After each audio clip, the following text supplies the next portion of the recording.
Buenas tardes, hermanos. Doy gracias a Dios nuevamente que me permite estar predicando su palabra. Y como lo hemos expresado, es un gran privilegio, pero también es gran responsabilidad eh, hacerlo. Y lo hacemos con ese temor y temblor que debemos tener, sabiendo que es la palabra de Dios la que estamos predicando. El día llegó, le puse este título a este mensaje.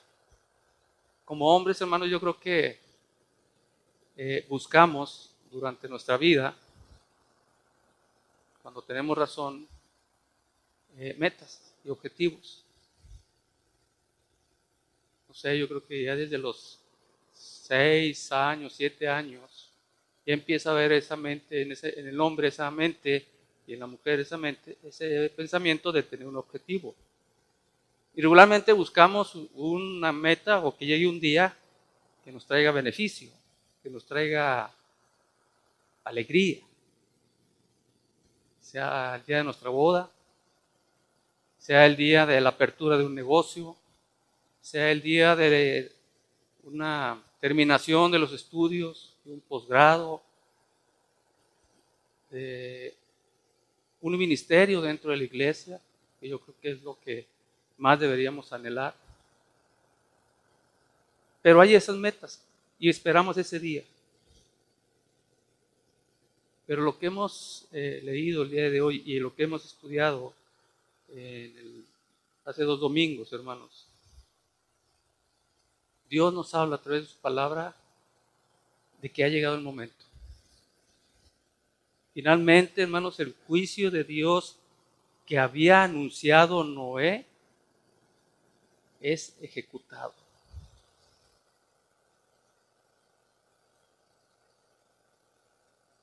Dios tenía en mente este juicio para terminar con la maldad de los hombres que él había visto sobre toda la tierra. ¿Sí? Y durante esos 120 años, Noé, hermanos, estuvo construyendo un arca.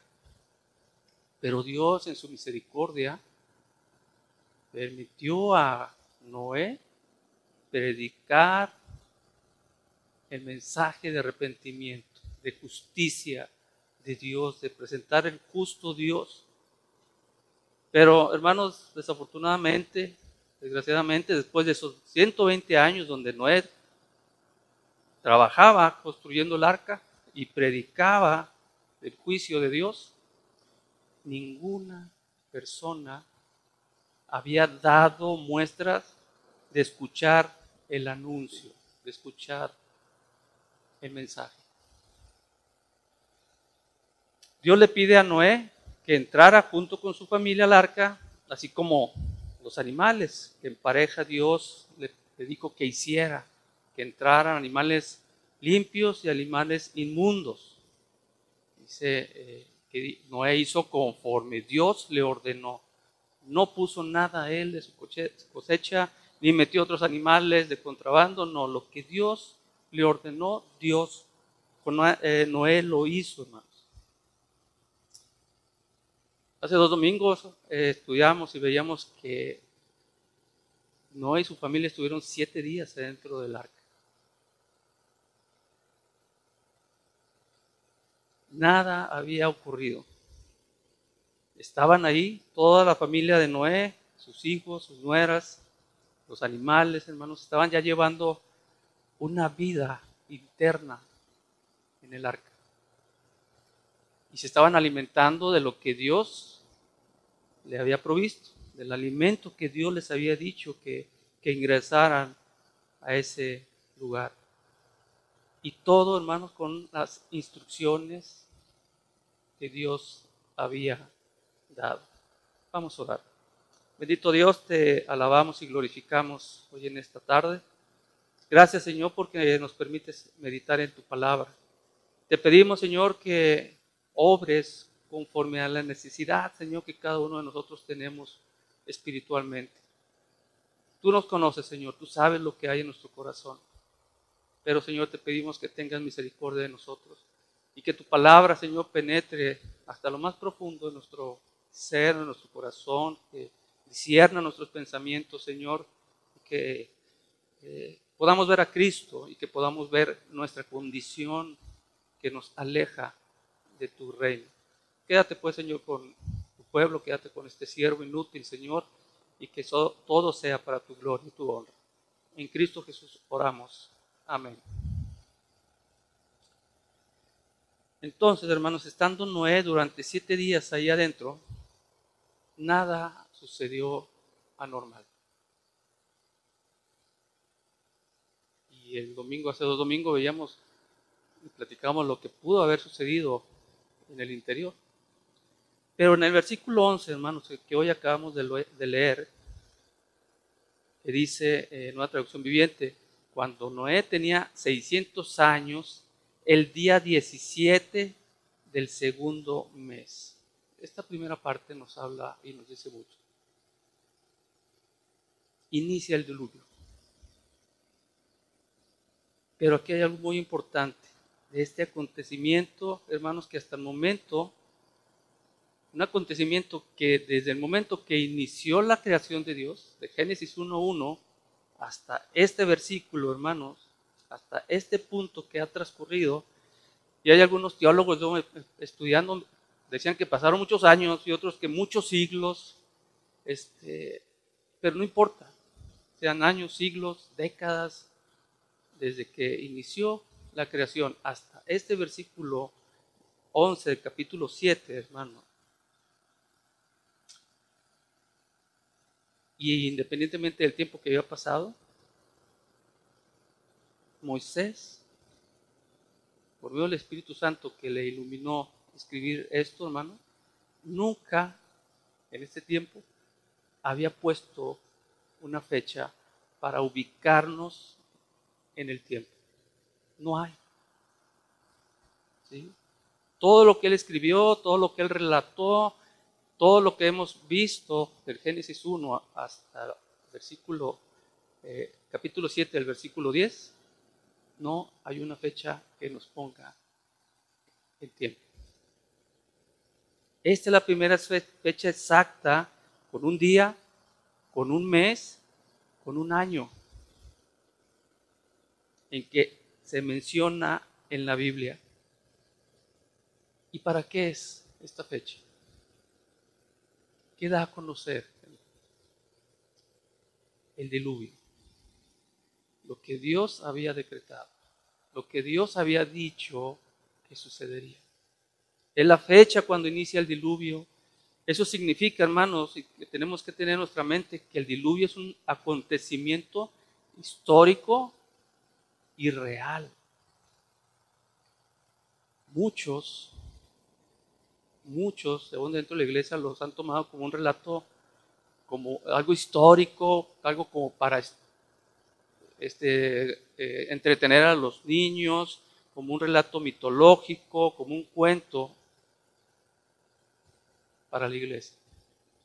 En otros casos también, como una historia en los que hay una imaginación de hombres, leía ahí en internet, que imaginaron que Dios podía castigar el pecado y piensan que es un invento, diluvio, de cómo Dios podría castigar el pecado. Es decir, que si no nos portamos bien, si nos alejamos de Dios, puede suceder el diluvio que está escrito en la Biblia. No sé si me explico. Pero ahora lo que estamos viendo, hermanos, porque la palabra de Dios es verdad, no es mitología, no es un invento, sino que es un acontecimiento tan real que Dios, a través del profeta Moisés, nos dice el día exacto cuando el diluvio comenzó. Acuérdense, es en el día 600 de años de Noé, en el mes segundo y precisamente en el día 17. Solo faltó poner la hora, pero yo creo que ya está por demás. El libro de Génesis, hermano, no es el único que habla acerca del diluvio en la Biblia.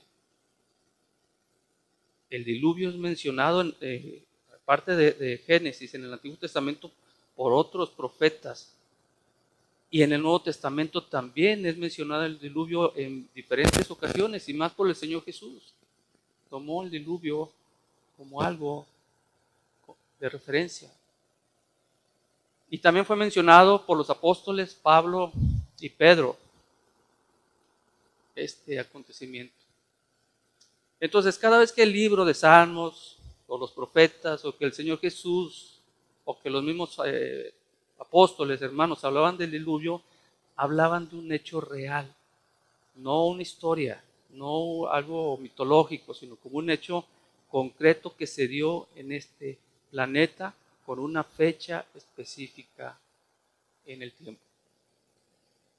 Me voy a brincar una parte del versículo 11 y ahorita regresamos. Leemos el versículo 12, dice, la lluvia continuó cayendo durante 40 días y 40 noches. Muchos tienen la idea que el diluvio fue solamente, o comenzó a llover por esos 40 días con agua del cielo, de arriba hacia abajo. Pero no fue así, hermano. No solamente cayó agua del cielo por 40 días. Y si hemos sido visto alguna película acerca del diluvio, es como se muestra. O cuentos, o en las historias bíblicas, que se ve el agua de arriba hacia abajo.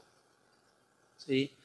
De hecho, hasta cantos hemos escuchado de que cae la lluvia del cielo. Y nos dicen y nos hablan que este suceso fue solo con agua del cielo, pero no fue así, hermano. Entonces me regreso a la segunda parte del versículo 11. Dice, todas las aguas subterráneas entraron en erupción y la lluvia cayó en grandes torrentes desde el cielo. Entonces, ¿qué tenemos que ver aquí? El orden de cómo sucedieron las cosas en este día. Aquí nos dice que lo primero que sucedió fue que todas las aguas subterráneas entraron en erupción. Yo creo que todos sabemos qué es una erupción y lo relacionamos más con volcanes. En nuestra región no es una región volcánica, pero hemos visto, yo creo que videos, noticias de cuando haya erupción. O tal vez algunos han tenido la oportunidad de ver en vivo una erupción. Pero ¿qué es lo que sucedió aquí? Primero que nada, se reventaron las fuentes del mar, hermanos, de lo profundo del mar. Y luego sigue diciendo en segunda instancia, y la lluvia cayó en grandes torrentes desde el cielo. Entonces, ¿qué nos dice esto? Que hubo dos grandes vertientes de agua.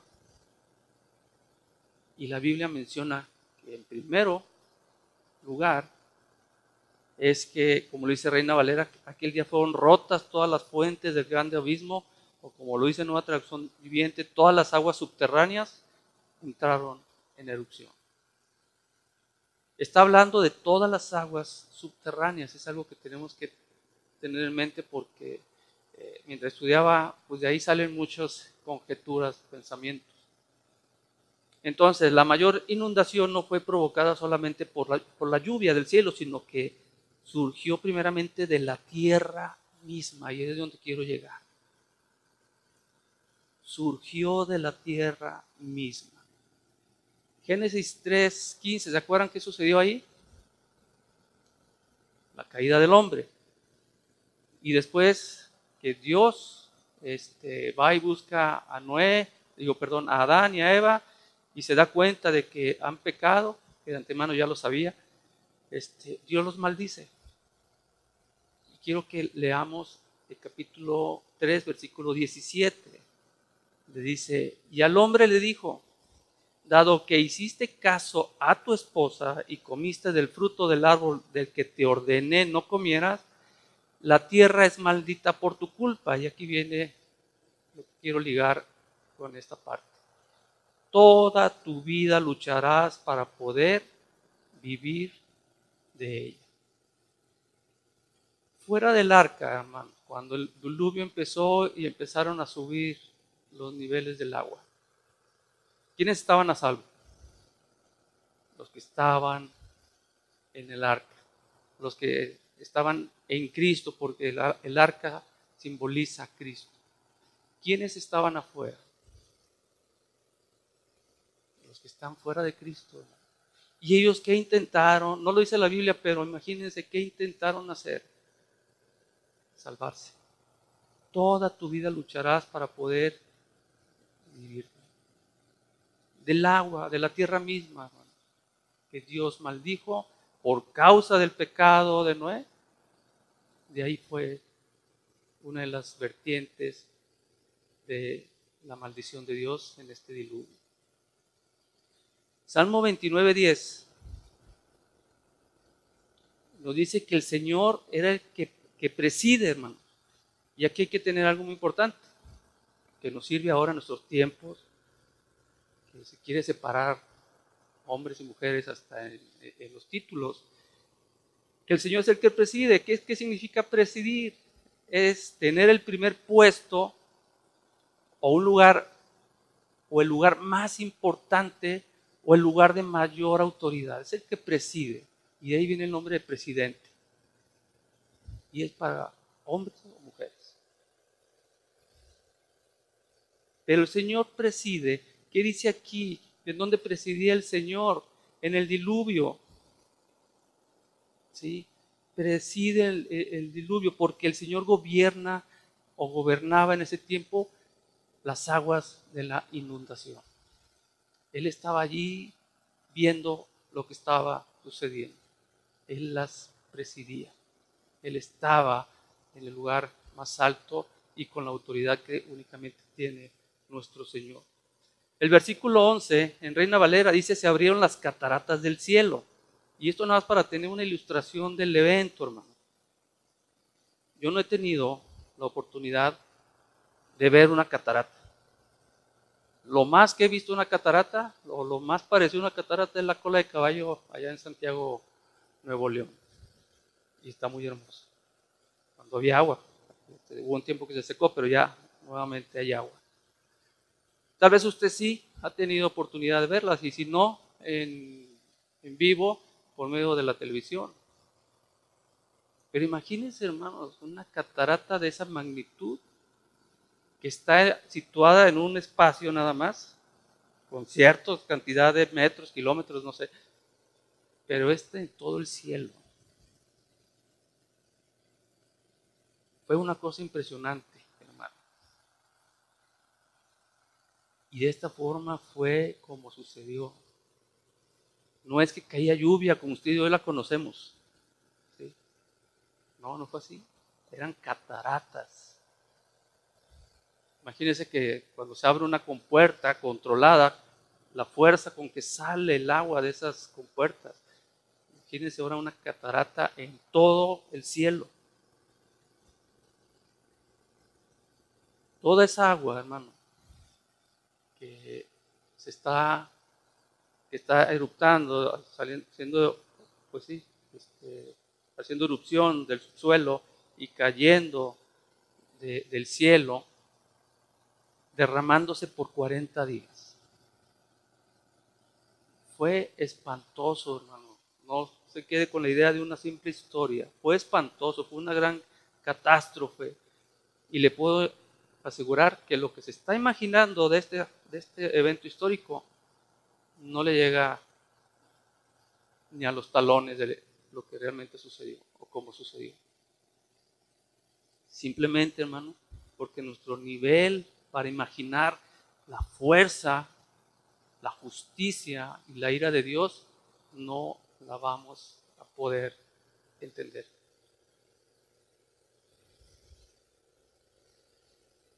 En ese momento, hermano, ahí es donde quiero tocar un tema que no es muy importante, no es relevante, pero se habla de que hubo movimientos tectónicos, hubo maremotos por la misma erupción de las aguas del subsuelo. Salud. Dicen los que estudian los movimientos, que son geólogos, los geólogos, que allí probablemente fue donde hubo la separación también de los continentes, entre el continente africano y el de Sudamérica, que tiene una forma que estaban unidos, que se separaron y se crearon islas, se crearon todo lo que hoy conocemos. Tal vez tengan razón, tal vez no, no sé. Pero el punto al que quiero llegar es que hubo movimientos en la tierra. Fue un evento espantoso. Todo con una duración de 40 días, como lo dice el versículo 12. Durante 40 días y 40 noches. El apóstol Pedro, hermano, en este evento del diluvio, lo toma y lo define como un tipo de bautismo. Primera de Pedro 3:21, en su primera parte, dice: el agua del diluvio simboliza el bautismo que ahora los salva a ustedes, que ahora salva a la iglesia Príncipe de Paz. Es nuestro deber, hermanos, en obediencia al llamado que hemos tenido del Evangelio, por esa fe viva en Jesucristo, buscar fervientemente mantenernos en este camino de la salvación que Dios ha provisto a través de su palabra y por medio de Jesucristo. Ese es, Señor, hermanos, nuestro llamado. Pero estamos viendo aquí que fue un evento real, histórico. Versículo 13. En ese mismo día, Noé había entrado en el barca con su esposa y sus hijos Sem, Cam y Jafet y las esposas de él. Hermanos, dice la palabra de Dios que Noé y su esposa entraron. ¿Qué era? Un matrimonio.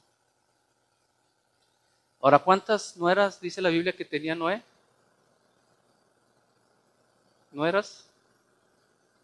3. ¿Y cuántos hijos tenía Noé? 3. Entonces, ¿cuántas mujeres tenía cada uno? Uno, ¿no? Exacto. Y tal vez por eso fue una razón de la que sus hijos también se salvaron, hermano. ¿Recuerdan Lamec? Cuando estudiamos a Lamec en el capítulo 4.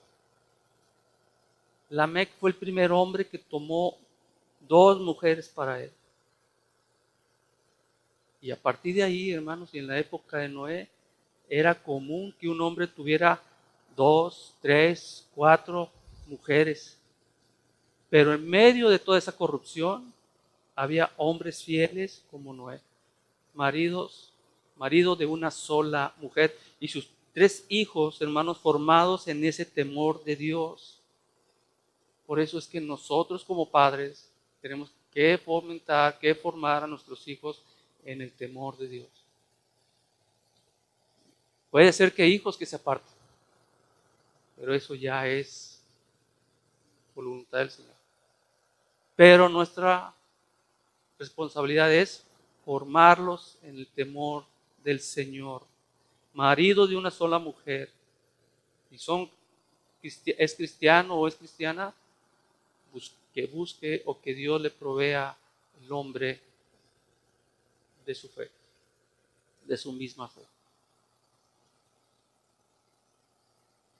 Por eso, hermano, lo que Dios, quien dio la gracia a Noé, fue porque él estaba guiándose conforme a las escrituras, conforme a la palabra de Dios.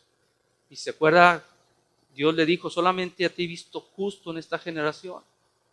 Y por eso Dios derrama gracia en Noé y lo salva junto con sus hijos y sus nueras. Versículo 14, hermanos, es algo que se viene mencionando desde el capítulo 6. Dice: con ellos en el barco había parejas de cada especie animal, domésticos y salvajes, grandes y pequeños, juntos con aves de cada especie. Noé, hermanos, y su familia entró En el arca, al igual que con toda clase de animales, como lo dice aquí, salvajes y domésticos, animales que se arrastran, animales que vuelan, con la intención de guardar la vida, tanto humanos como de animales, preservar la vida. El 16 dice, entraron un macho y una hembra de cada especie, tal como Dios había ordenado a Noé.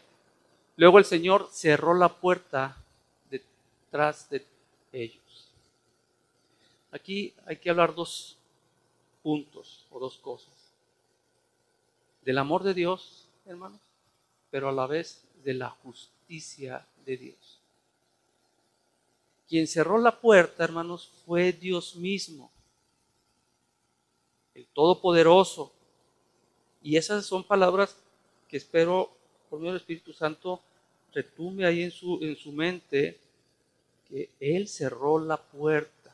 Son palabras pesadas, porque nos está mostrando que Dios cumple lo que decreta, cumple lo que dice que va a suceder. Él tenía una fecha específica para que se cumpliera su palabra. Y a los 600 años de Noé,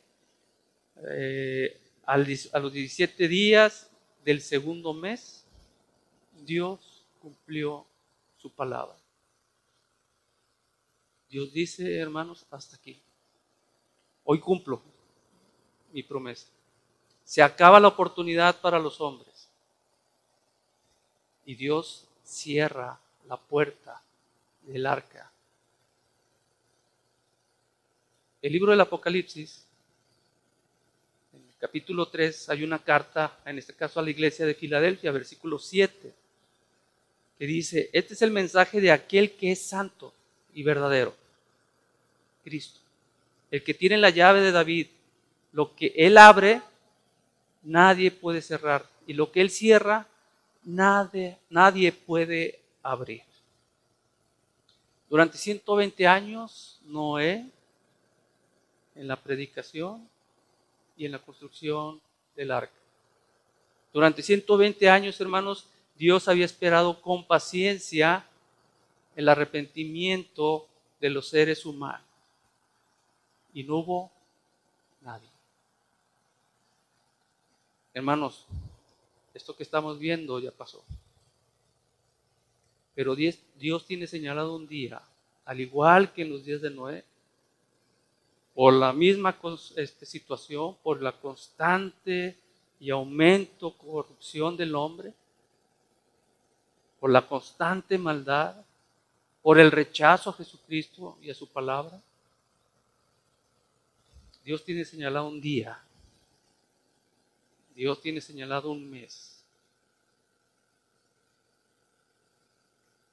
un evento, hermanos, mayor al que estamos hoy meditando.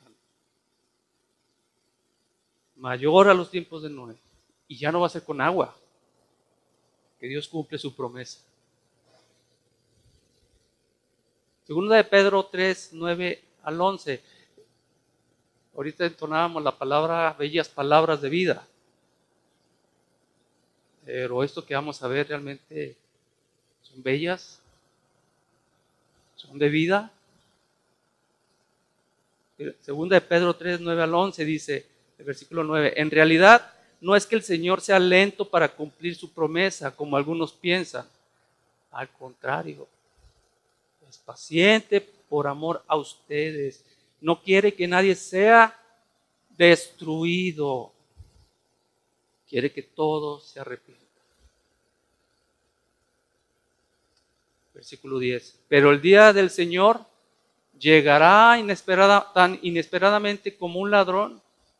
Entonces los cielos desaparecerán con un terrible estruendo y los mismos elementos se consumirán en el fuego y la tierra con todo lo que hay en ella quedará sometida a juicio.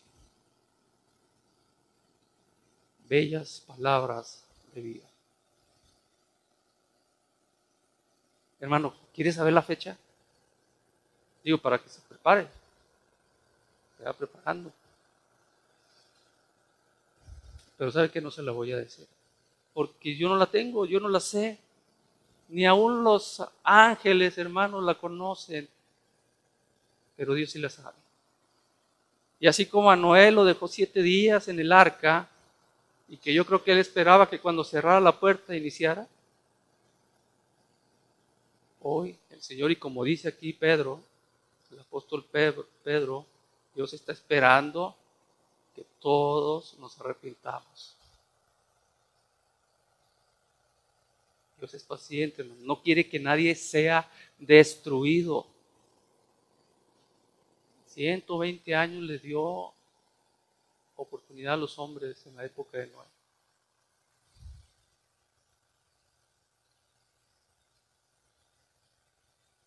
Hermanos, ¿qué significa esto al día de hoy? Que cada minuto que pasa nos acercamos más a esa fecha. Cada minuto, más y más a esa hora, hermano. Y me preguntaba, ¿cuántos días faltarán? No sé, pueden faltar 2000 años, hermanos. Pero pueden faltar también 3 minutos o menos. No sabemos. Pero precisamente, hermanos, porque no sabemos, debemos seguir el consejo que nos da el Señor mismo, el Señor Jesús. Lucas 21, 36. Lucas 21, 36. Manténganse siempre alerta y oren para que sean suficientemente fuertes para escapar de los horrores que vendrán y para presentarse delante del Hijo del Hombre. Está el Señor Jesús, ese que queremos verlo ahí como podamos manipularlo. Pero ¿qué te está diciendo a ti, amiga, hermano? Ponte alerta. Ora para que sea suficientemente fuerte de escapar a los horrores, hermano. Ahorita por eso imagínense lo que sucedió con Noé, con agua. En esta ocasión no va a ser agua. Ya vimos lo que dijo el apóstol Pablo, lo que va a pasar con la tierra. Va a ser horrible, hermanos. Para presentarnos delante del Hijo del Hombre, ¿cómo nos vamos a presentar? ¿En qué condición? Reina Valera dice, velad, pues en todo tiempo orando, que seáis tenidos por digno de escapar de todas estas cosas. Reina Valera pone todo light para que no te impactes. Pero la realidad es que va a pasar un evento horrible, espantoso. Y aquel día, hermanos, no nos sorprenda que el último día de nuestra vida, ya sea que aún no venga el Señor Jesucristo, que nos llame en estos días, o que el Señor Jesucristo venga, en cualquiera de las dos situaciones estemos preparados. Porque cuando llegue ese día, hermanos, al igual que en los tiempos de Noé, Dios cerró la puerta. Ya no habrá oportunidad.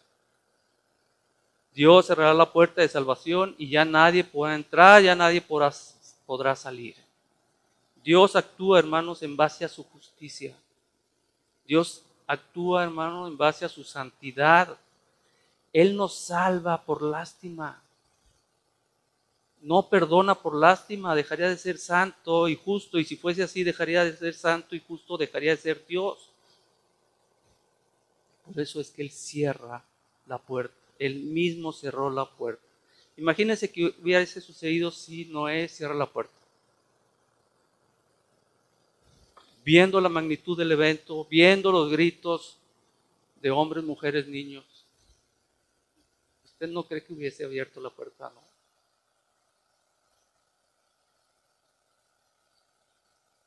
Y la Biblia nos habla de eventos de eso. ¿Se acuerda del evento de la destrucción de Sodoma y Gomorra?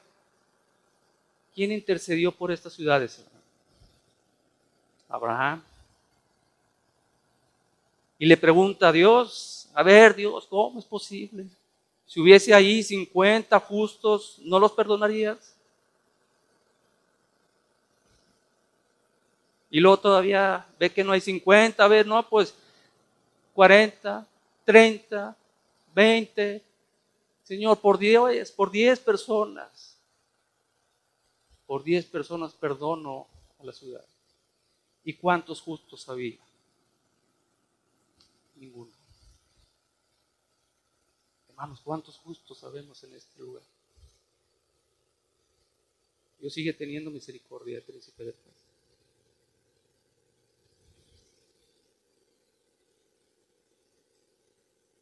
Hay gente, hermanos, que está esperanzada, que aún dice, yo quiero que, y si me voy al infierno, no, ya estando en el infierno, yo le voy a orar a Dios, porque yo sé que Dios es un Dios de amor y de ahí me va a salvar, me va a sacar de ahí.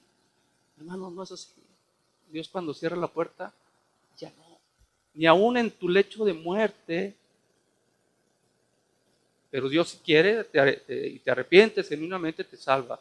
Pero no podemos esperar estar en esa situación para llegar al arrepentimiento. No esperes, no tientes a Dios. Dios actúa en base a lo que es, en base a su esencia, sus atributos. Y si usted dice que Dios va a tener misericordia, usted está pensando en el Dios que tiene en su mente y no conoce al Dios de la Biblia, al Dios justo, al Dios que se aira, al Dios que cumple sus promesas.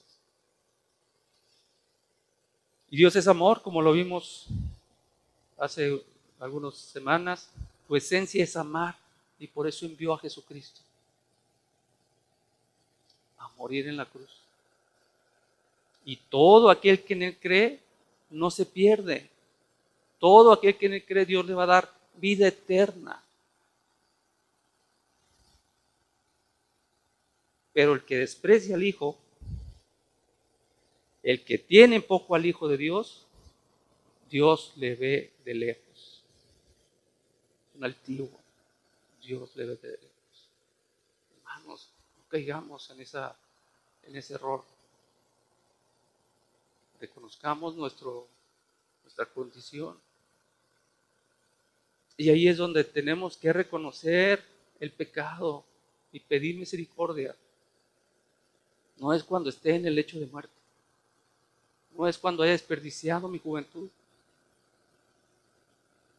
Hermanos, la buena nueva es hoy.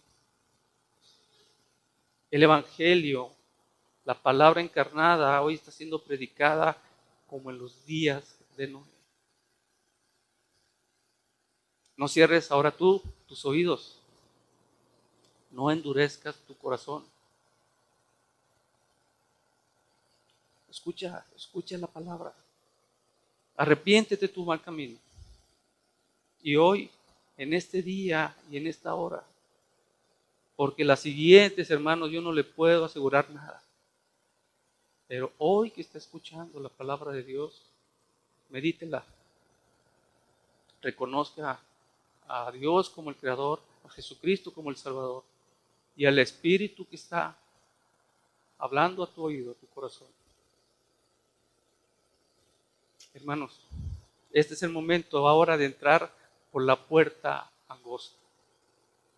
¿Quién es la puerta angosta? Cristo. Y esa puerta hoy está abierta. Hoy es el arca de salvación. Y el arca de salvación es Cristo Jesús. Oremos. Bendito Señor, te alabamos y glorificamos hoy en esta tarde. Gracias, Señor, por permitirnos meditar en tu palabra y saber, Señor, que aún en nuestra condición de pecado, de maldad, tú eres paciente, Señor, para que podamos voltear a Cristo. Te pido, Señor, que tu palabra obre conforme a tu bendita voluntad en cada uno de los presentes. Quédate, Señor, con tu pueblo. En Cristo Jesús te lo agradezco y te pido estas cosas. Amén. Dios le bendiga, hermano.